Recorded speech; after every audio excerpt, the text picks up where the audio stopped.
Well, I was still looking for something, and then I met Jack Poland. We sort of met a few others, people like Geoffrey Harkis, Tommy Brofo, Bill Bodney. They're very staunch people.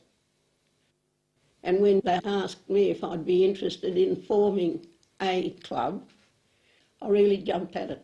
I thought that this was our opportunity to do something. Even if there was only a few of us, perhaps we'd get people interested, and I felt that I had arrived.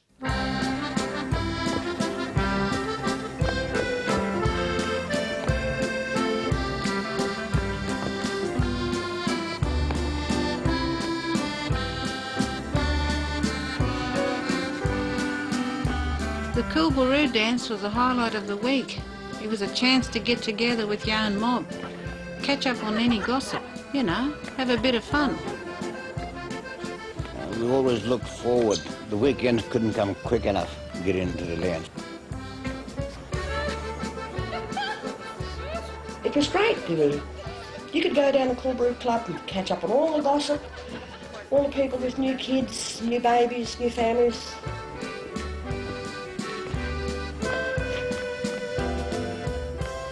When we formed the club, there was one little clause that we put in that no European of any country would be able to have an executive position in the club, for the simple reason, if they got in, we would be controlled by them. Well, that's the way I felt.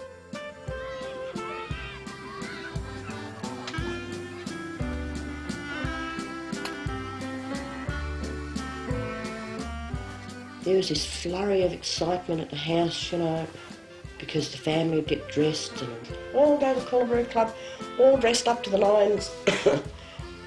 That's the only time of the week you got to wear your shoes and socks, because they had to be able to last you for the rest of the year, you know, 2 years.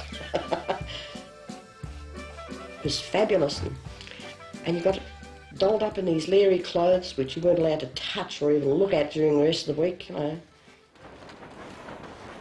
Come Friday night, people would pour into East Perth from out of town, coming in from the country or the camps, get there however they could.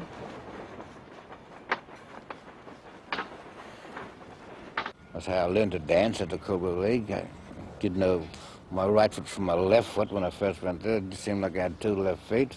But there was a special gentleman there, Mr. George Abdallah, who was a professional ballroom dancer, because all the young Aboriginal people watched his movements as he danced, and we all picked that up, you know. And after 2 or 3 weeks or a month, we were all champion dancers, huh? And I went on to win awards for professional ballroom dancing and so forth.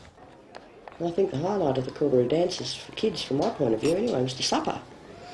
All the old girls used to bring all their own cakes and make tea, and we weren't allowed to drink tea, but if we went to a Coolbaroo dance and we fought like hell and got a cup of tea, Jesus, that was great, you know.